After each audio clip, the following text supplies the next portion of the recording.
Hi everyone. Law of forces में आज हम स्टार्ट कर रहे हैं न्यूमेरिकल का पार्ट 2। सो पार्ट 1 में हम लोगों ने जो भी इम्पोर्टेंट क्वेश्चंस थे उनको डिस्कस किया। पार्ट 2 में जितने भी इम्पोर्टेंट क्वेश्चंस बट बच गए उसे हम आज देखने वाले हैं। ठीक है, तो अप्रोच देखिएगा किस तरीके से हम क्वेश्चन को टैकल करेंगे।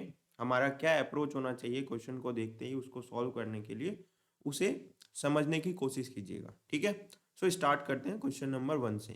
क्वेश्चन नंबर 1 क्या कह रहा है आपको? The magnitude of two force is such that if they acted at right angle, their resultant is 1300 Newton, and when they act at an angle of 60 degree, their resultant is under root of 19। Second value में match कर लेता हूँ। Okay ठीक है, इतना ही Newton है। Determine the magnitude of the force, आपको magnitude बताना है फोर्सेस के। तो जब उन्हें हमने क्वेश्चन पढ़ा तो उसने क्या बोला कि यार दो फोर्सेस हैं। पहला पॉइंट तो ये मिल गया। दूसरा पॉइंट क्या मिल रहा है कि वो कह रहा है जब वो 90 डिग्री पे एक्ट करता है तो रिजल्टेंट इतना न्यूटन बनता है, और जब उन दोनों फोर्स के बीच का एंगल 60 डिग्री होता है तो रिजल्टेंट इतना न्यूटन होता है। तो हमें उन दोनों फोर्स को निकालना है कि भाई वो कितना फोर्स है। तो बहुत सिंपल सा सॉल्यूशन है इसका कि आपको पता है कि रिजल्टेंट हमको दिया हुआ है। कब कब का केस दिया हुआ है? एक बार का केस दिया हुआ है 90 डिग्री का, और एक बार का केस दिया हुआ है 60 डिग्री का, है ना। रिजल्टेंट हमें निकालना है इन दोनों केसेस पे।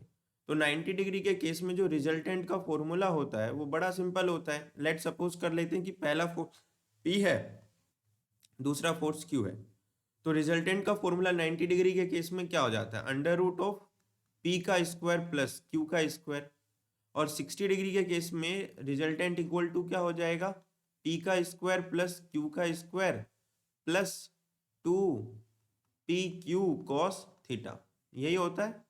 चलो हमें इस r is equals to P square plus Q square से आपको सॉल्व करके बताता हूँ कि किस तरीके से हम इस क्वेश्चन को सॉल्व कर लेंगे। तो हमें सबसे पहला काम क्या करना है कि ये देखना है कि रिजल्टेंट की वैल्यू 90 डिग्री के केस में कितना आ रहा था? अंडर रूट ऑफ दिस, और इधर क्या है? Under root of P square plus Q square. ठीक है, मैं दूसरा पेन सेलेक्ट करता हूँ। देखो दोनों तरफ स्क्वायर करेंगे तो अंडर रूट से अंडर रूट हट जाएगा, तो P square plus Q square is equals to 1300 आपका बच जाएगा। इसे इक्वेशन 1 मान लेते हैं। क्लियर? अब देखो यहाँ पर आते हैं। रिजल्टेंट जो है वो 60 डिग्री के केस में इतना अंडर रूट बन रहा है which is under root of 19300, और इधर under root of P square plus Q square plus 2 P Q cos 60 degree, है ना। Cos 60 degree because theta is 60 degree. तो ये थीटा है, याद रखिएगा, ये हमारा थीटा था। सो 90 डिग्री के केस में हमारा जो कॉस 90 का वैल्यू होता है 0 हो जाता है, तो ये एलिमिनेट हो जाता है। दैट्स वाई यहाँ P square plus Q square बचा था। ठीक है, अगर आप भूल गए हो तो मैं बता देता हूँ। अब देखो दोनों तरफ इधर स्क्वायर करेंगे तो 19300 इज इक्वल्स टू क्या बचेगा? P square plus Q square plus 2 P Q cos 60 degree. Cos 60 की वैल्यू हमारे पास होती है 1/2।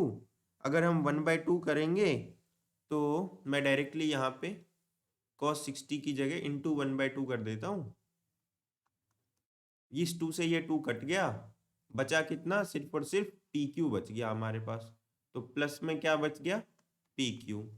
अब ध्यान से देखिए, P square plus Q square की वैल्यू हमने यहाँ निकाली ही थी। तो पी स्क्वायर की वैल्यू क्यू स्क्वायर की वैल्यू हम लेंगे और 19, okay, so P Q is equals to ये हो जाएगा 19,300 माइनस 1,300। ठीक है, सो पी क्यू की वैल्यू कितनी निकल के आ जाएगी? समथिंग, एक सेकंड ना, तो मैं कुछ भूलूँ ना, मेरे को बस वही दिमाग में रहता है कि पी क्यू की वैल्यू निकालनी है विच इज 000 और 6,300। ठीक है, वन माइनस करके चेक कर लेते हैं यार। 19300 एंड 1300 समथिंग, तो इतना ही है 1300। नहीं नहीं 1300 नहीं है। मैं वही चेक कर रहा था, मैंने कहीं तो वैल्यू की मिस्टेक करी हुई है। ये यहाँ ज़ीरो और आएगा एक्स्ट्रा, तो हर जगह ज़ीरो एक्स्ट्रा कर दूँ। ठीक है, तो ये हो जाएगा वही, तो वही तो हम्म, चलो। 19,300 एंड 13,000। अब करते हैं तो 9 में से 3 गया 6, 300 है ना। बिकॉज आपके बुक में ये दिया हुआ था PQ = 6,300, तो मैं वही टैकल कर रहा था कि यार ये वैल्यू बन नहीं रहा, एक बार क्रॉस चेक कर लेते। तो अच्छा हुआ सॉल्व करके मैंने दिखा दिया कि यहाँ पे एक ज़ीरो की मिस्टेक थी। ठीक है, तो हमारा PQ निकल के आ गया 6,300। ओके, अब हम क्या करते हैं, हमें P और Q चाहिए ना। ओके, तो हम बोल रहे हैं कि यार P+Q का होल स्क्वायर करते हैं, वो इक्वल होता है P² + Q² +2PQ, यही होता है। और एक बार हम कर लेते हैं P - Q का whole square which is equals to P² + Q² -2PQ। देखो, P+Q का होल स्क्वायर इसको एज इट इज रहने दो। P² + Q² करोगे तो P²Q² की वैल्यू 13,000 प्लस 2 × PQ की वैल्यू है 6,300। फिर यहाँ पे आते हैं P - Q का whole square is equals to, ये हो जाएगा 13,000 इन P+Q² -2 × 6,300। तो एक में प्लस हो रहा है, एक में माइनस हो रहा है, तो P+Q का स्क्वायर करेंगे, ये आ जाएगा 13,000 प्लस 2 × 3 = 6, 2 × 6 = 12 एंड दिस, ये हो गया आपका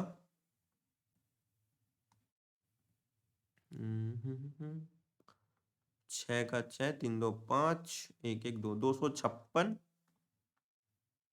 इतना। ये हो गया P+Q का होल स्क्वायर, और इधर P - Q का whole square is equals to 13,000 -1260, then P - Q का whole square is equals to 400 बचेगा। ठीक है, ओके, अब बोथ साइड, हाँ ठीक है, P+Q का whole square is equals to 256 16 का होता है, तो 160 का होल स्क्वायर, और ये हो गया P - Q का whole square is equals to 20 का होल स्क्वायर। तो यहाँ से हम बोल सकते हैं कि यार P+Q की वैल्यू आ गई 160, और यहाँ से बोल सकते हैं यार P - Q की वैल्यू आ गई 20। अब एक बार दोनों इक्वेशन को ऐड कर दो, तो P+Q P - Q = 160 इक्वल 20, दोनों को ऐड कर दो, दोनों को ऐड करोगे तो 2P, Q से Q कट गया, 180, तो P आ गया 90। एक बार क्या करो, दोनों को माइनस कर दो, दोनों को माइनस करोगे तो P+Q = 160, P - Q = 20, माइनस करोगे ये माइनस, इसका साइन प्लस, इक्वल टू 180। नहीं नहीं माइनस करना है ना, सॉरी, तो 140, P से P गया, 2Q = 140, Q = 70। ठीक है, तो P आ गया 90 न्यूटन, Q आ गया 70 न्यूटन। ठीक है, अब नेक्स्ट क्वेश्चन पे चलते हैं। नेक्स्ट क्वेश्चन आपका क्या है, कह रहा है कि टू फोर्सेस, मैं टाइप कर रहा हूँ, two forces equal to P and P, okay, respectively act on a particle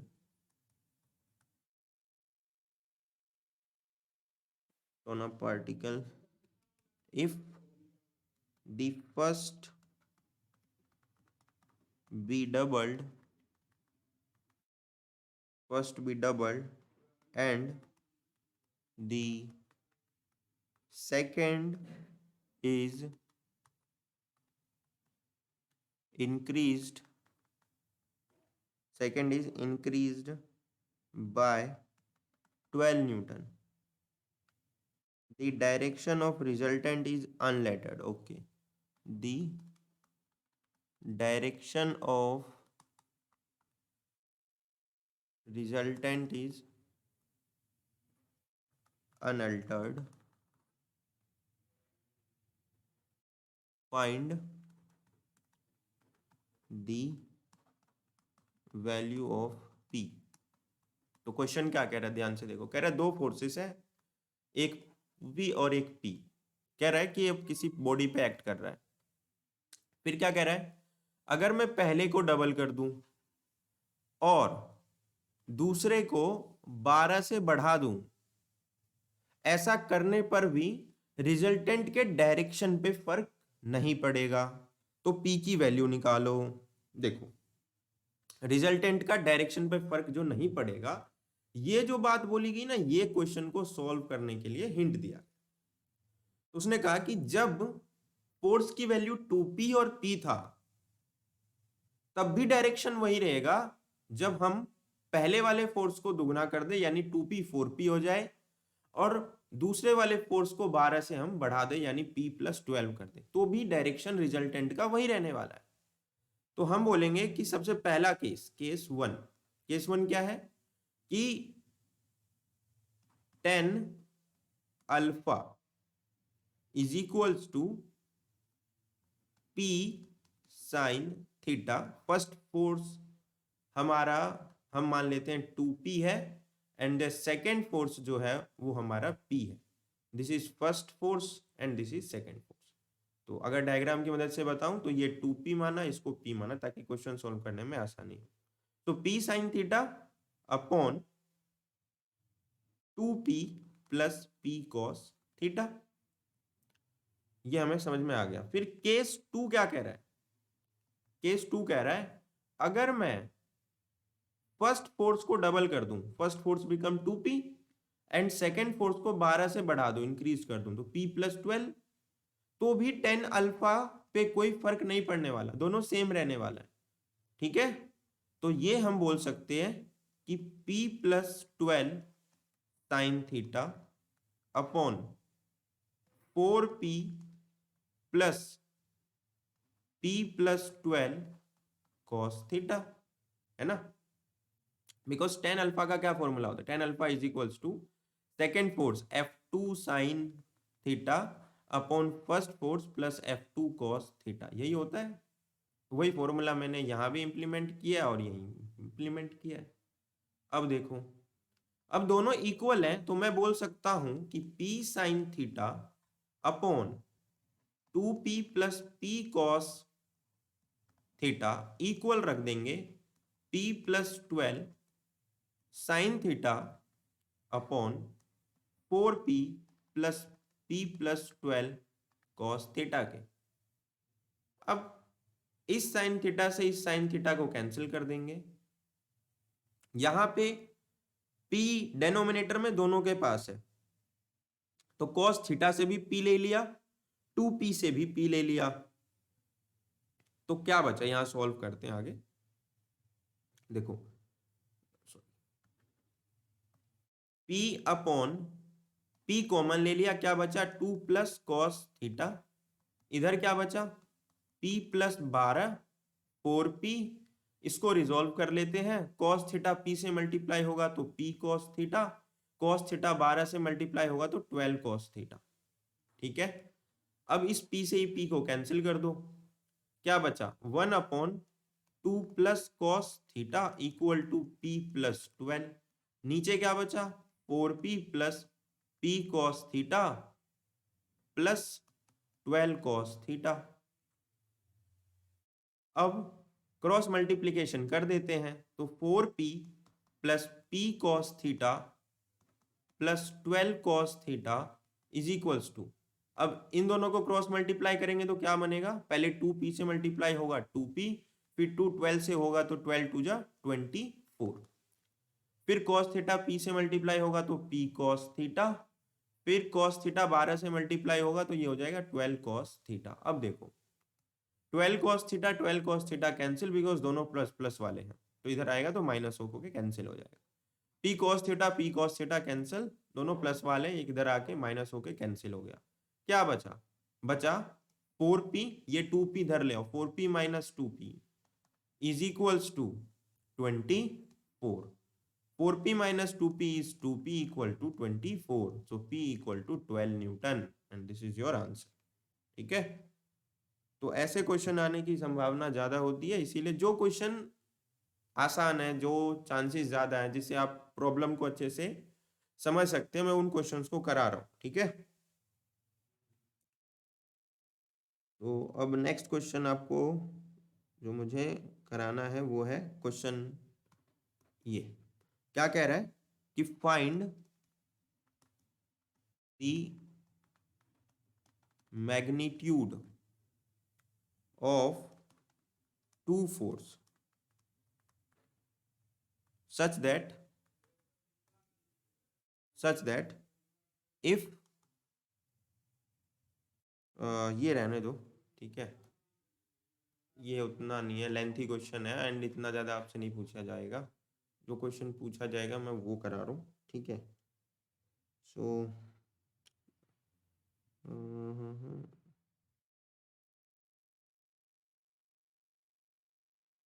ये जो मैं क्वेश्चन अभी टाइप कर रहा था ना, ये सेम क्वेश्चन मैंने अभी जस्ट जो पहला वाला क्वेश्चन करवाया उसी के प्रोसेस से होने वाला है। ठीक है, ये भी ध्यान रखना। हाँ, जो क्वेश्चन करा रहा था वो ये है कि फाइंड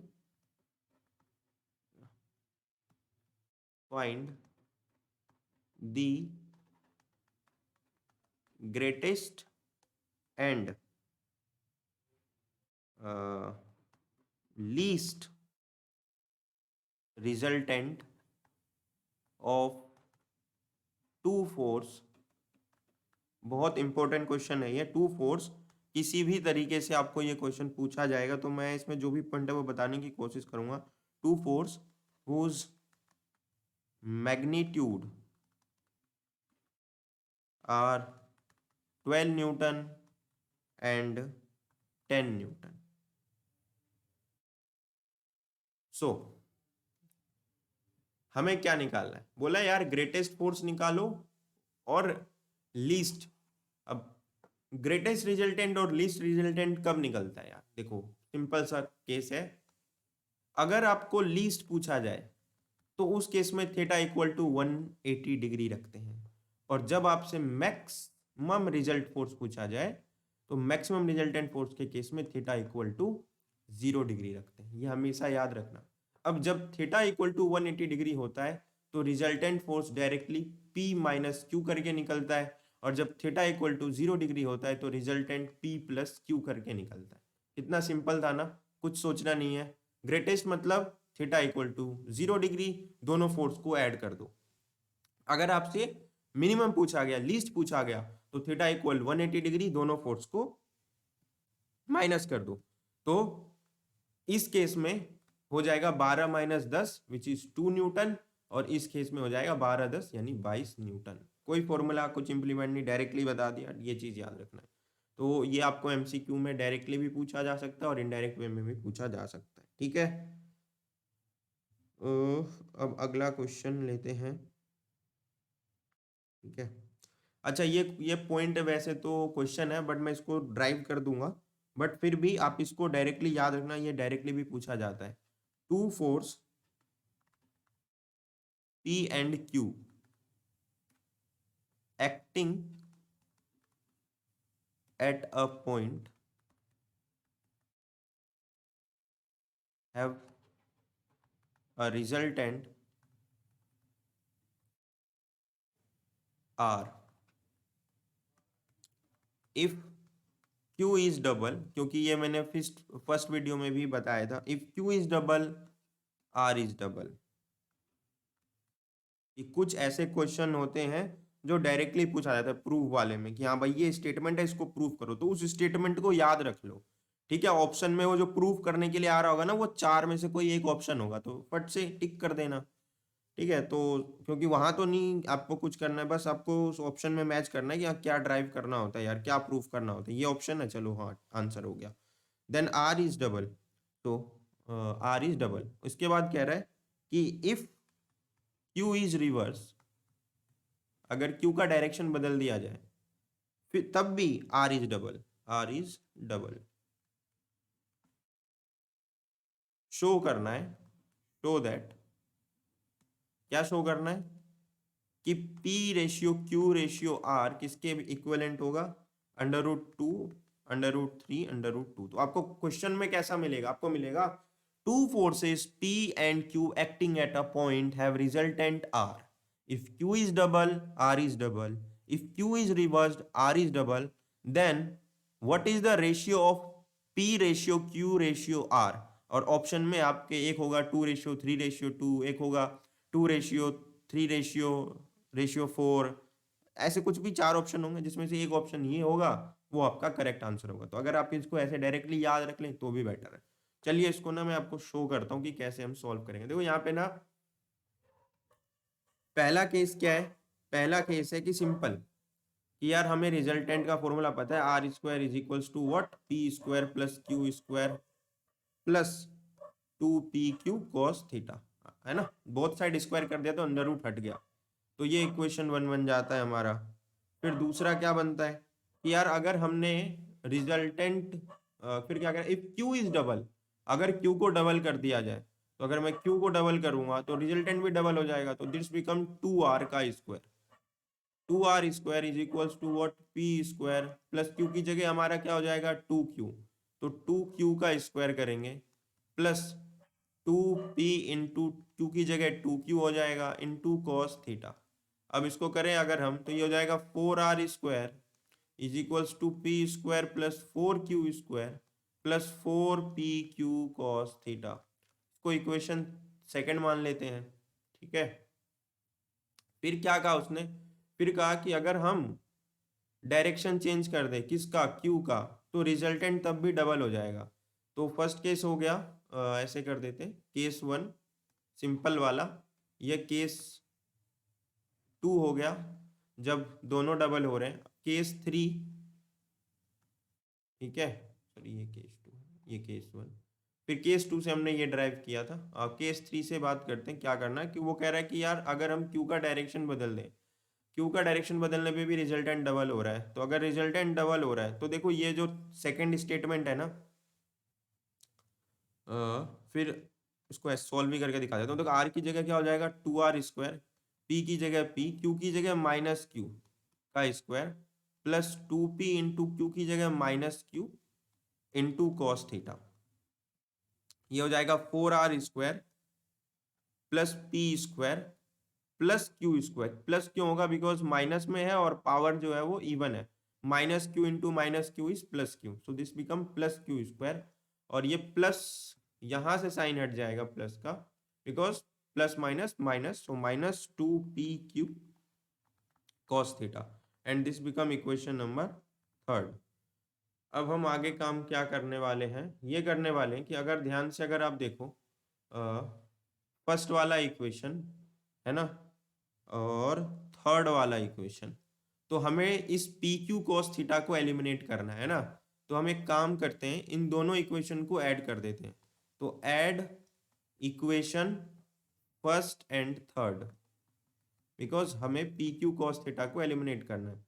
तो अगर हम इन दोनों को ऐड कर देंगे तो हमारा आंसर क्या निकल के आएगा, 4r square plus R square become 5r square, P square plus P square become 2p square, Q square plus Q square become 2q square, and minus 2pq cos theta plus 2pq cos theta become eliminate, and this become equation number 4। अब देखो हम क्या करते हैं, यहाँ पे 4pq cos theta है और यहाँ 2pq cos थीटा है। तो बेसिक हम काम एक करेंगे कि हम बोल रहे हैं कि एक काम करो, मल्टीप्लाई कर दो इक्वेशन 3 को 2 से, and then add equation second and third. इससे क्या होगा, अगर मैं इक्वेशन 3 को 2 से मल्टीप्लाई करूंगा तो this become 4 PQ cos theta. अब देखो इसमें क्या है 4 PQ cos थीटा, मुझे इन्हें एलिमिनेट करना है, दैट्स वाई मैंने यहाँ पे ये क्या किया इंटू 2 कर दिया। ठीक है, ये बेसिक क्लास 10th में हमने इक्वेशन कैसे सॉल्व करना है ये सब सीखा हुआ है। ठीक है, बेसिक मैथमेटिक्स है, एलिमिनेशन प्रोसेस, सब्स्टिट्यूशन प्रोसेस। तो यहाँ पे हम एलिमिनेट करना चाह रहे हैं, एलिमिनेशन प्रोसेस इस्तेमाल कर रहे हैं। तो यहाँ पे 2 PQ cos थीटा, इसको मुझे 4 PQ cos थीटा बनाना है। तो मैं इस इंटायर इक्वेशन को इससे मल्टीप्लाई कर दूंगा 2 से, और उसके बाद इस इंटायर इक्वेशन को 2 से मल्टीप्लाई करने के बाद इक्वेशन नंबर फर्स्ट में ऐड कर दूंगा। तो देखो क्या होगा, जब मैं इस इक्वेशन को 2 से मल्टीप्लाई कर दूंगा और उसके बाद तो नया इक्वेशन क्या बन रहा होगा, नया इक्वेशन बन रहा होगा 8R² प्लस, अच्छा माय बैड, यहाँ पे मैंने इक्वल का साइन नहीं लगाया। तो 8R² is equals to 2P² plus 2Q² minus 4PQ cos theta. अब इस इक्वेशन को मैं क्या करूंगा, सेकंड के साथ ऐड कर दूंगा, इसको और इसको। ठीक है, इसको और इसको। अब इन दोनों को ऐड करने से क्या होगा, इन दोनों को ही ऐड कर लेना चाहिए, यही किया ना इन्होंने भी। यही किया। तो 8 4 12, अरे यार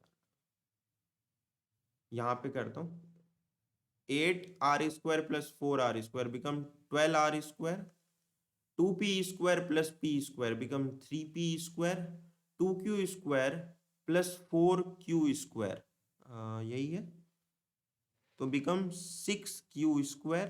okay, minus 4PQ cos theta plus 4PQ cos theta getting cancelled, and this is equation 5th। अब क्या किया जाए,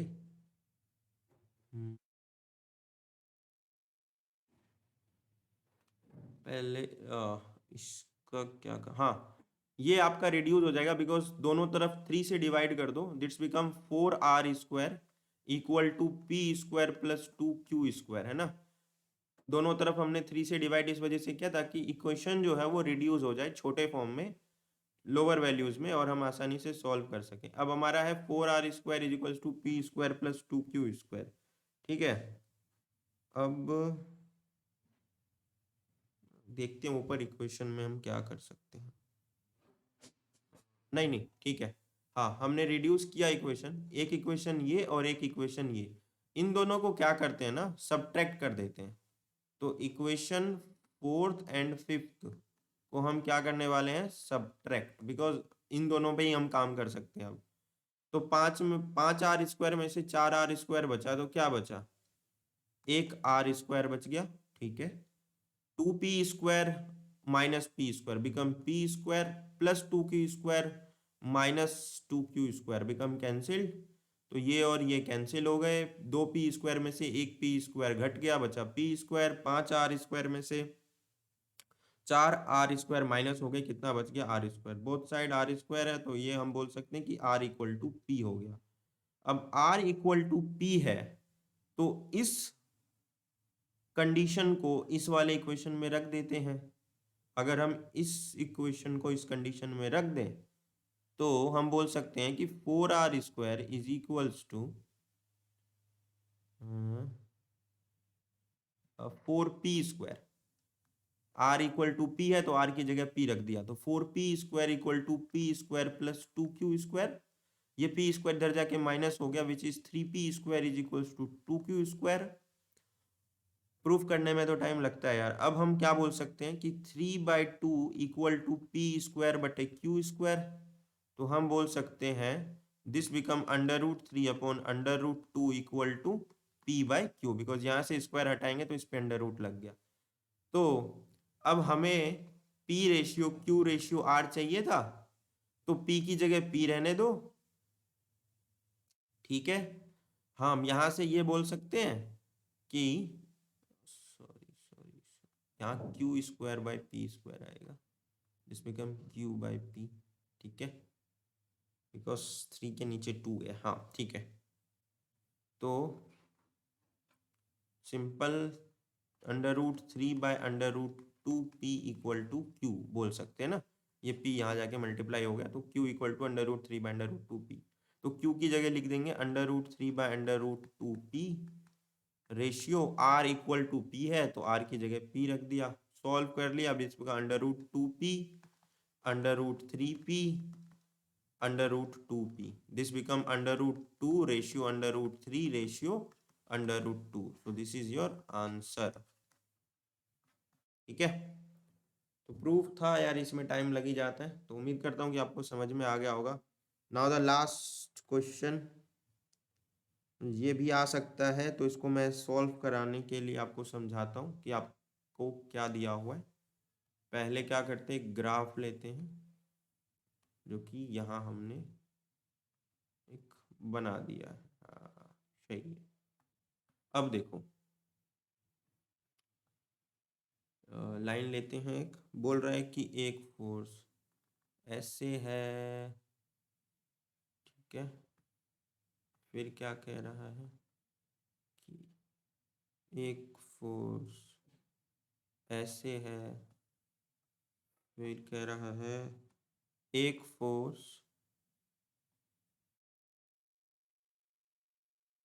रो ही कर लेते हैं, एक फोर्स ऐसे है, ठीक है। अब एंगल बना लेते हैं। अच्छा, बाहर की तरफ है एरो, याद रखना पिछले पार्ट में मैंने समझाया था थ्योरी वाले में कि ये एरो बाहर का क्या मतलब होता है। अब देखो क्या कह रहा है कि ये जो एंगल बन रहा है ये है 60 डिग्री का, ये एंगल है 30 डिग्री का, ये एंगल है 90 का, ठीक है, ये एंगल है 45 का। आपको रिजॉल्व करना है।